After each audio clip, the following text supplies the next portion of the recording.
प्यारे बच्चों नमस्कार।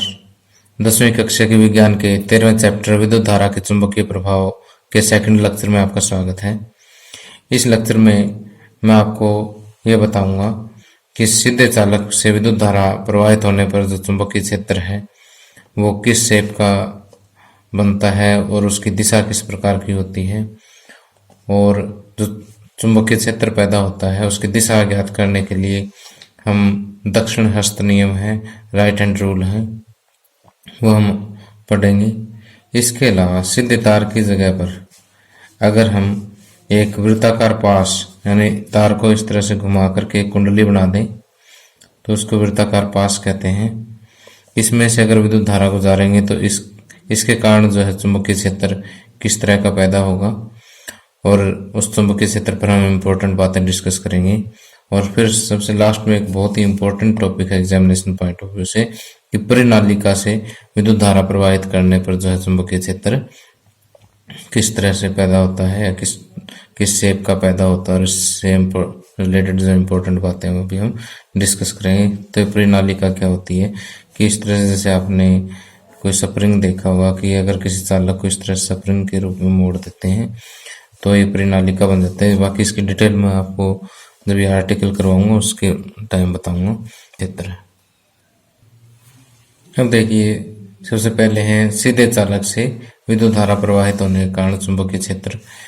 तो ये पता करने के लिए कि यदि हमारे पास एक सीधा तार है, इसमें से अगर विद्युत धारा पास होती है तो जो चुंबकीय क्षेत्र होगा वो किस तरह का होगा, ये करने के लिए हमें एक प्रयोग करना होगा। उस प्रयोग का सेटअप देखिए कि सबसे पहले तो इस सीधे तार को हम एक गत्ते के बीचों बीच से पास करेंगे। जैसे इस पेंसिल को मैंने इस गत्ते के बीचों बीच पास किया है इस तरह से, और तार को हम सीधा रखेंगे और गत्ते को क्षैतिज रखेंगे, यानी ये वर्टिकल और ये हॉरिजॉन्टल रहेगा। ये जमीन के समांतर और ये जमीन से बिल्कुल 90 डिग्री के कोण पर चालक रहेगा।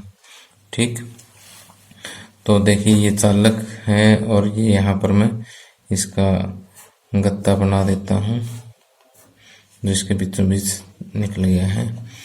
और अब देखिए इस चालक के साथ आपने क्या करना है, एक बैटरी जोड़नी है, एक स्विच लगाना है, एक एमीटर, और एक चीज़ और है कि जैसे हम क्या करेंगे, एक तो बैटरी लगाएंगे, ये बैटरी हो गई।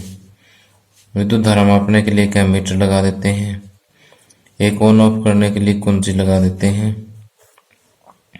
लेकिन यहाँ पर हमें विद्युत धारा कम ज़्यादा करने की ज़रूरत भी पड़ेगी तो एक धारा नियंत्रक लगा देते हैं यहाँ पर। ठीक, धारा नियंत्रक का सिंबल होता है। ठीक, या इसे परिवर्ती प्रतिरोध भी बोल देते हैं। ठीक, तो ये सर्किट डायग्राम मेरे ख्याल में समझ आ गया होगा कि ये एक्स वाई तो चालक होगा और इसके साथ हमने एक बैटरी जोड़ दी, एक एमीटर और एक परिवर्ती प्रतिरोध या धारा नियंत्रक जो हमने इसके साथ है सारा सीरीज में जोड़ा। बिल्कुल सिंपल सा सर्किट है।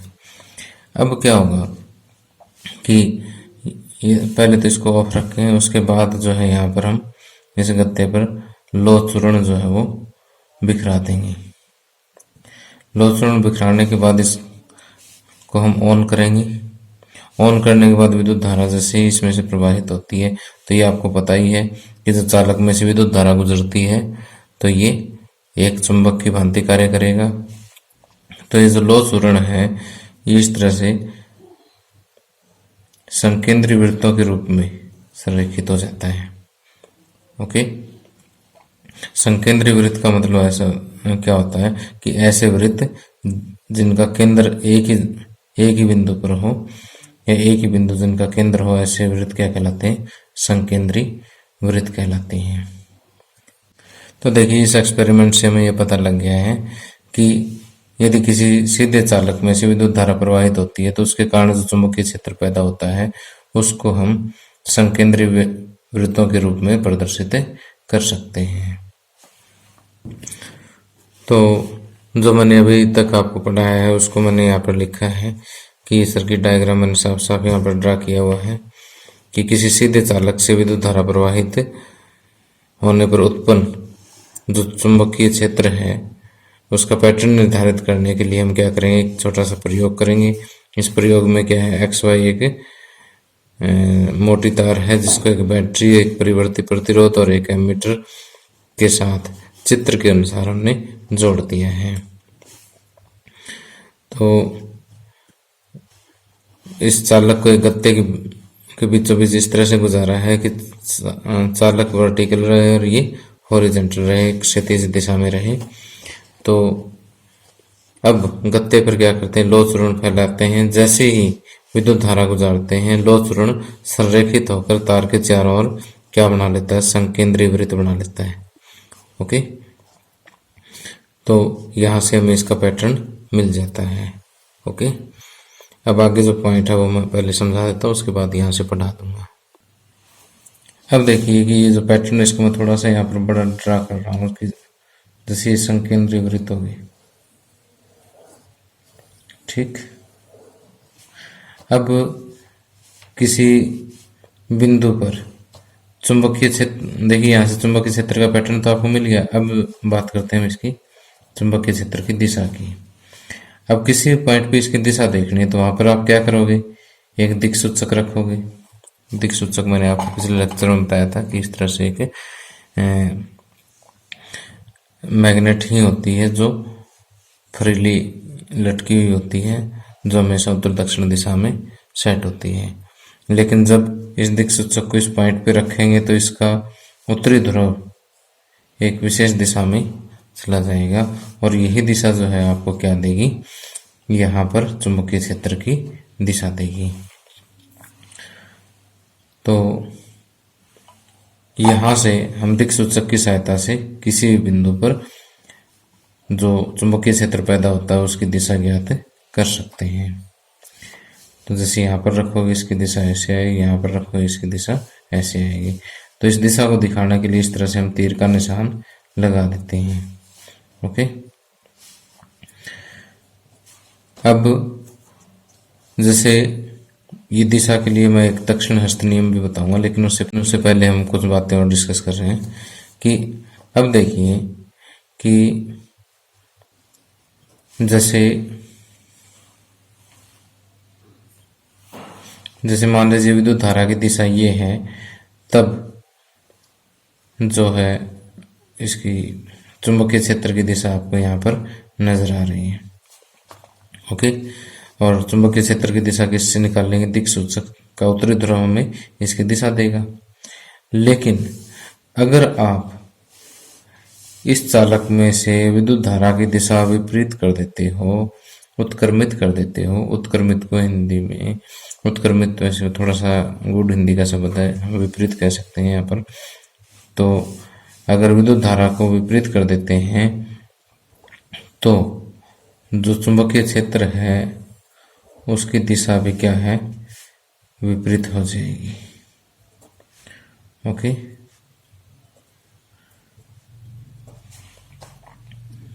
क्लियर? क्योंकि अगर यहाँ पर आप दिक सूचक रखोगे तो पहले जिस दिशा में ये विक्षेपित हो रही थी अब उससे विपरीत दिशा में विक्षेपित होगी। तो विपरीत दिशा में विक्षेपित होती है, इसका मतलब चुंबकीय क्षेत्र की दिशा भी विपरीत हो गई है। तो कहने का अर्थ ये है कि यदि हम विद्युत धारा की इसमें दिशा बदल देंगे चालक में, तो चुंबकीय क्षेत्र की दिशा भी बदल जाएगी, विपरीत हो जाएगी। अब अगर हम विद्युत धारा का मान बढ़ा देते हैं, जैसे यहाँ पर हमारे पास क्या धारा नियंत्रक लगा हुआ है, परिवर्ती प्रतिरोध लगा हुआ है, इसको हम एडजस्ट कुछ इस तरह से करें कि धारा बढ़ जाए। धारा का अगर मान बढ़ गया ना तो इसके पास अगर आप दिक सूचक रख के देखो उसका विक्षेप भी बढ़ जाएगा। विक्षेप बढ़ने का मतलब क्या है कि चुंबकीय क्षेत्र का मान बढ़ गया।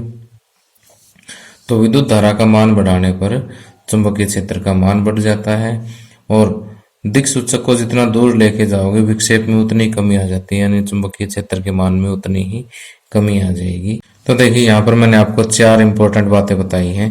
पहली बात तो कि यदि किसी चालक में से विद्युत धारा गुजारते हैं तो इससे जो चुंबकीय क्षेत्र बनता है उसका पैटर्न संकेंद्रीय वृत्तों के रूप में होता है। दूसरा, जो यदि चालक में से विद्युत धारा की दिशा अगर हम उत्क्रमित कर देते हैं, विपरीत कर देते हैं, तो चुंबकीय क्षेत्र की दिशा भी क्या हो जाएगी, उत्क्रमित हो जाएगी।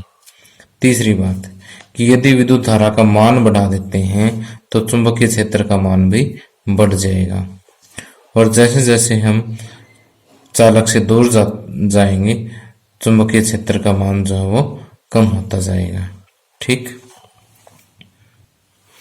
तो देखिए चारों पॉइंट्स मैंने अभी आपको बताए, ये आप यहाँ से देख करके नोट कर सकते हैं। बाकी इस नोट्स का PDF का लिंक जो है डिस्क्रिप्शन में, आप वहाँ से डाउनलोड कर सकते हैं। अब देखिए कि यहाँ पर हमने चुंबकीय क्षेत्र की दिशा किसकी हेल्प से ज्ञात की थी, दिक्सूचक की हेल्प से ज्ञात की थी।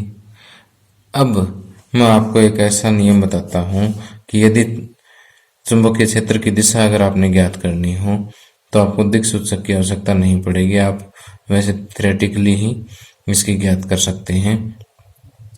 तो इस नियम की हेल्प से हम बिना दिक्सूचक की सहायता से चुंबकीय क्षेत्र की दिशा ज्ञात कर सकते हैं। कैसे? ये नियम क्या है? दक्षिण हस्त नियम या राइट हैंड रूल या राइट हैंड कर्ल रूल भी इसको बोल देते हैं। तो इस नियम के अनुसार क्या है, ध्यान से देखिए जो मैं आपको समझा रहा हूं यहाँ पर, कि मान लीजिए कि हमारे पास एक चालक है और जो इस दिशा में जो है करंट जा रहा है, विद्युत धारा जा रही है। ठीक, जैसे यहाँ से इधर विद्युत धारा जा रही है। ठीक, तो अब देखिए हम अपने सीधे हाथ को कुछ इस तरह से करें कि उंगलियां अंगूठे से क्या हो, 90 डिग्री के कोण पर हो। यहाँ से आप कोण देख सकते हो, 90 डिग्री का कोण है। अब सीधे हाथ में इस चालक को इस तरह से पकड़ना है कि अंगूठे की दिशा और विद्युत धारा की दिशा समान हो। तो देखिए जो उंगलियां मोड़ेगी, कर्लिंग ऑफ द फिंगर, उंगलियों का जो घुमाव है वो आपको क्या देगा, चुंबकीय क्षेत्र की दिशा देगा। देखिए उंगलियां जिस डायरेक्शन में घूम रही है वो क्या है, चुंबकीय क्षेत्र की दिशा है। ओके, समझ रहे हो कि अंगूठे की दिशा में क्या होगी, विद्युत धारा। तो ये जो दिशा हो जाएगी ये क्या हो जाएगी, ये क्या हो जाएगी, चुंबकीय क्षेत्र की दिशा हो जाएगी। ओके, तो दक्षिण हस्त नियम जो है वो क्या है, राइट हैंड रूल क्या है कि इस नियम के अनुसार यदि हम अपने राइट हैंड में दाहिने हाथ में विद्युत वाही चालक को इस प्रकार पकड़े कि अंगूठा विद्युत धारा की दिशा की ओर संकेत करता हो, तो जो हमारी उंगलियां चालक के चारों ओर चुंबकीय क्षेत्र की रेखाओं की दिशा में लिपटी होगी। ओके, अब कई बच्चे मुझे क्लास में कहते हैं सर कि ये हाथ का चित्र नहीं बनता। चलो मैं जस्ट 1 मिनट में बता देता हूँ कि किस तरह से आसानी से हम बना सकते हैं। कि जैसे मान लीजिए हमने चालक बना दिया, ये विद्युत धारा की दिशा नीचे की तरफ अगर बनानी हो तो चित्र देखिए, इस चालक के ऊपर ऊपर अंगूठा बना दीजिए ऐसे, ये अंगूठा बन गया। फिर इसके बाद 90 डिग्री कोण भी इधर चले और ऐसे 1 2 3 4 ये ऐसे करें और फिर ऐसे करके यूं कर दें बस, और फिर इनको उंगलियां बना दें, ये उंगलियां बस बन गया हाथ। और कुछ ज़्यादा इसमें सफाई की ज़रूरत नहीं है। इसके चारों तरफ जो है इस तरह से एक वृत्त बना दें और ये जो है इस तरह से इसकी दिशा बना दें। ओके, समझ गए? तो अपना राइट हैंड इस पे करके देख लिए, अंगूठे की दिशा होगी उसी दिशा में जो अपनी दोनों एरो लगा देने, एरो गलत नहीं लगाने इसके। ठीक, अब अगला टॉपिक आता हमारे पास, विद्युत धारावाही पास के कारण चुंबकीय क्षेत्र। धारावाही पास मैंने आपको बताया था कि यदि एक सीधे चालक को हम इस तरह से गोल घुमा देते हैं, मोड़ देते हैं इस तरह से, तो ये हमारे पास क्या बनेगा, एक पास या एक लूप बन जाएगा। ठीक, तो इस लूप में जो है हम क्या कर सकते हैं, बैटरी वगैरह जोड़ करके करंट पास कर सकते हैं, विद्युत धारा गुजार सकते हैं। ठीक, तो मान लीजिए यहाँ पर बह रही विद्युत धारा है। अब इसके कारण हम चुंबकीय क्षेत्र जो डिस्कस करेंगे। इसके लिए हमें लौह चूर्ण वगैरह की ज़रूरत नहीं है। अगर चाहे तो यहाँ पर 2 गत्ते लगा करके लौह चूर्ण बिखरा करके हम उस तरह से एक्सपेरिमेंट भी कर सकते हैं, लेकिन हम इसको थ्योरेटिकली अब आगे बढ़ाएंगे। अब देखिए कि इस लूप का एक छोटा सा हिस्सा देखिए। किसी भी गोल चीज का एक छोटा हिस्सा हमेशा ही क्या होता है, सीधा होता है। तो यहाँ पर हम पिछले आर्टिकल का अगर नियम लगाएं तो यहाँ पर जो चुंबकीय क्षेत्र पैदा होगा वो कैसा होगा, इस तरह से संकेंद्री वृत्त वाला होगा। ठीक, और अगर विद्युत धारा ऊपर की तरफ है तो यहाँ पर इस तरह से ये चुंबकीय क्षेत्र की दिशा हो जाएगी। अब यहाँ पर हम इसका एक छोटा सा हिस्सा और ले लेते हैं। यहाँ पर भी क्या होगा, चुंबकीय क्षेत्र इस तरह संकेंद्री वृत्तों के रूप में होगा। ठीक, अगर यहाँ पर हम दक्षिण हस्त नियम लगाएं तो अंगूठा नीचे की तरफ होगा, तो उंगलियां जो है वो इस तरह से घूमेगी। ठीक, और जैसे जैसे हम यहाँ से दूर जाएंगे, केंद्र तक जाएंगे, तो ये जो संकेंद्री वृत्त है ये अगला और बड़ा हो जाएगा, अगला और बड़ा, फिर और बड़ा। इसी तरह से ये भी संकेंद्री वृत्त क्या है, बड़े होते जाएंगे। ठीक, तो केंद्र तक जब पहुंचेंगे तो ये लगभग एक सीधी रेखा जैसा अपीयर होगा हमें। ठीक, इसका चित्र मैं थोड़ा सा बुक में से दिखाता हूँ, ज़्यादा सुंदर बना हुआ है। तो देखिए कि ये संकेंद्री वृत्त थे, ये जैसे जैसे केंद्र के नज़दीक पहुंचेंगे बड़े होते जाएंगे, बिल्कुल केंद्र पर जो है ये लगभग सीधी रेखा में जो है बदल जाएगा। ओके, तो यहाँ से हमें पता लग रहा है कि इस लूप के इस पास के प्रत्येक भाग या प्रत्येक बिंदु से चुंबकीय क्षेत्र रेखाएं उत्पन्न हो रही है। लेकिन अगर अंदर की साइड अगर आप ध्यान से देखो तो किसी भी भाग से रेखा पैदा हो, लेकिन सभी की दिशा क्या है, समान है। तो इस लूप के प्रत्येक भाग के योगदान के कारण लूप के भीतर एक ही दिशा में चुंबकीय क्षेत्र पैदा होगा। लूप के भीतर जो चुंबकीय क्षेत्र पैदा होगा उसकी दिशा समान रहेगी। ठीक, अब देखिए कि जो यहाँ पर धारा बह रही है, अगर इस धारा का मान बढ़ा देंगे तो ये चुंबकीय क्षेत्र इसका मान भी बढ़ जाएगा। और जैसे इस कुंडली में मैंने एक ही लपेटा दिखाया है, अगर मान लीजिए इस कुंडली में 3-4 लपेटे लगा देते हैं, मान लीजिए जितने लपेटे लगाएंगे, मान लीजिए कि मैंने 10 लपेटे लगा दिए, तो जो चुंबकीय क्षेत्र है उसका मान भी 10 गुना हो जाएगा। या फिर अगर हम सामान्य बात करें तो अगर हम n लपेटे इसमें लगा देते हैं तो चुंबकीय क्षेत्र का मान भी क्या हो जाएगा, n गुना हो जाएगा। ठीक, और यदि हम इस कुंडली की त्रिज्या बढ़ा देते हैं, इस पास की त्रिज्या बढ़ा देते हैं, तो चुंबकीय क्षेत्र का मान जो है कम हो जाएगा। ठीक, क्योंकि पास की त्रिज्या के जो चुंबकीय क्षेत्र व्युत्क्रमानुपाती होगा। अब जो मैंने यहाँ पर समझाया है उसको मैं आपको लिखा हुआ दिखा रहा हूँ, आपको बहुत अच्छे से समझ आ गया होगा। तो देखिए, सबसे पहले तो मैंने टॉपिक का नाम लिखा है यहाँ पर, किसी धारावाही वृत्ताकार पास के कारण चुंबकीय क्षेत्र।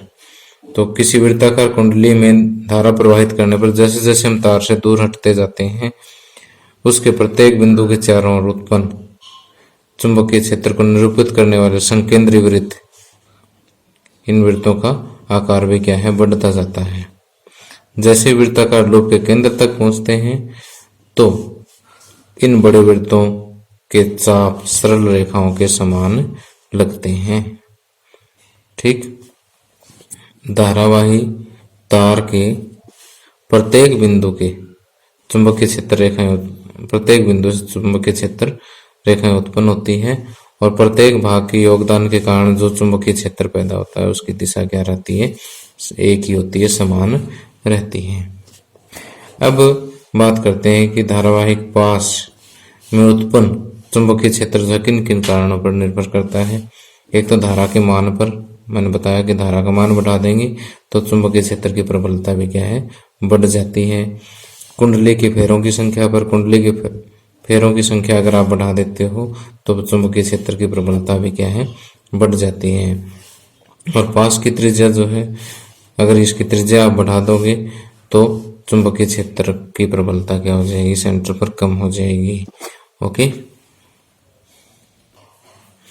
अब अगला और मोस्ट इम्पोर्टेंट टॉपिक आ रहा है परिनालिका में प्रवाहित विद्युत धारा के कारण चुंबकीय क्षेत्र। तो सबसे पहले मैं आपको ये बताता हूँ कि परिनालिका क्या होती है। कि मान लीजिए हमारे पास एक इंसुलेटेड कॉपर वायर है। इंसुलेटेड कॉपर वायर मीन्स की विद्युत रोधी तांबे की तार, यानी तांबे की तार पर एक विद्युत रोधी परत चढ़ी हुई होती है। ठीक, तो ऐसी तार हमारे पास है और उसको अगर हम ऐसे अनेक फेरों वाली क्या बना देते हैं, कुंडली बना देते हैं, बिल्कुल पास पास लिपटी हुई कुंडली, ये क्या कहलाती है, परिनालिका कहलाती है। तो यहाँ पर मैंने लिखा भी है कि पास पास लिपटे विद्युत रोधी तांबे की तार की बेलन की आकृति के अनेक फेरों वाली कुंडली को क्या कहते हैं, परिनालिका कहते हैं। अब यदि हम परिनालिका में से विद्युत धारा गुजारते हैं तो उसके कारण जो चुंबकीय क्षेत्र पैदा होता है उसकी शेप अगर हम देखें तो वो देखिए यहाँ पर दिखाई है कि इस शेप का जो चुंबकीय क्षेत्र पैदा होगा। और सेम टू सेम ऐसा ही चुंबकीय क्षेत्र कहाँ पैदा हुआ था, पिछले लेक्चर को याद कीजिए। कि देखिए कि एक दिक् सूचक की सहायता से जब हमने एक छड़ चुंबक का जब चुंबकीय क्षेत्र ड्रा किया था तो वो भी कुछ ऐसा ही आया था। और अगर हम अब इसका परिनालिका का चुंबकीय क्षेत्र देखें तो वही शेप आ रही है। इसका मतलब परिनालिका जो है वो खुद एक छड़ चुंबक की भांति व्यवहार करेगी। ठीक, और वास्तव में परिनालिका का एक सिरा उत्तरी ध्रुव और दूसरा सिरा दक्षिणी ध्रुव होता है। ठीक, तो इसका उत्तरी दक्षिणी ध्रुव जो है वो हम दिक्सूचक की हेल्प से चेक भी कर सकते हैं कि कौन सा उत्तरी ध्रुव बनना, कौन सा दक्षिणी ध्रुव बनना है। ठीक, और परिनालिका के भीतर देखिए बिल्कुल सीधी रेखाएं आपको नजर आ रही होगी, चुंबकीय क्षेत्र की सीधी रेखाएं जो है नजर आ रही है, चुंबकीय क्षेत्र रेखाएं। तो इसका मतलब क्या है कि परिनालिका के भीतर एक समान चुंबकीय क्षेत्र होता है जो कि काफी स्ट्रॉन्ग है। यदि हम इसके अंदर एक स्टील की छड़ रख दें, ऐसे परिनालिका के अंदर सॉफ्ट आयरन कोर रखते हैं कि एक नरम लोहे की छड़ रखते हैं, तो ये छड़ एक चुंबक की तरह से व्यवहार करती है और इस तरह से जो चुंबक पैदा होती है उसको हम क्या कहते हैं, विद्युत चुंबक कहते हैं। ठीक, तो देखिए यहाँ पर मैंने लिख भी दिया है कि परिनालिका के भीतर उत्पन्न प्रबल चुंबकीय क्षेत्र द्वारा किसी चुंबकीय पदार्थ जैसे नरम लोहे की छड़ को परिनालिका के भीतर रखकर चुंबक बनाया जाता है और इस प्रकार बने चुंबक को हम क्या कहते हैं, विद्युत चुंबक कहते हैं। अब देखिए कि किसी परिनालिका जिसमें से विद्युत धारा गुजर रही हो उसके चुंबकीय क्षेत्र की प्रबलता जो हम कैसे बढ़ा सकते हैं। सिंपल सी बात है कि अगर आप यहाँ पर विद्युत धारा का मान बढ़ा दोगे तो भी चुंबकीय क्षेत्र बढ़ जाएगा, चुंबकीय क्षेत्र की प्रबलता बढ़ जाएगी। लपेटों की संख्या बढ़ा दोगे तो भी बढ़ जाएगी। और तीसरा जो है नरम लोहे की क्रोड इसके अंदर डाल दोगे तो भी चुंबकीय क्षेत्र की प्रबलता बढ़ जाएगी। ये तीनों पॉइंट मैंने यहाँ पर लिख दिए हैं कि किसी धारावाही परिनालिका में चुंबकीय क्षेत्र की प्रबलता कैसे बढ़ाई जा सकती है। धारा के मान पर फेरों की संख्या बढ़ाकर, धारा के मान बढ़ाने पर भी कह सकते हैं आप, फेरों की संख्या बढ़ाकर नरम लोहे की क्रोड द्वारा। आइए इस लेक्चर के लास्ट में कुछ एनसीईआरटी क्वेश्चंस जो आपकी बुक में दिए हुए उनको डिस्कस करते हैं कि प्रश्न नंबर 1 है, मेज के तल पर पड़े तार के वृत्ताकार पास पर विचार कीजिए। मान लीजिए कि इस पास में दक्षिणावर्त विद्युत धारा प्रवाहित हो रही है। दक्षिण हस्त नियम को लागू करके पास के भीतर तथा बाहर चुंबकीय क्षेत्र की दिशा ज्ञात कीजिए। अब देखिए कि दक्षिण वृत्त का मतलब होता है कि जिस दिशा में घड़ी की सुई घूमती है वो दक्षिण वृत्त होता है। ठीक, तो जैसे घड़ी की सुई जो है इस दिशा में जा रही है। ठीक, आप किसी भी बिंदु पर घड़ी की जो सुई है उसकी दिशा आप ले लीजिए कि जैसे मैं यहाँ पर ये वृत्ताकार पास बना रहा हूँ, ये मैंने पास बना दिया है और अभी जो करंट है यहाँ पर इसकी लोकेशन है वो मैंने यहाँ पर ड्रा कर ली है।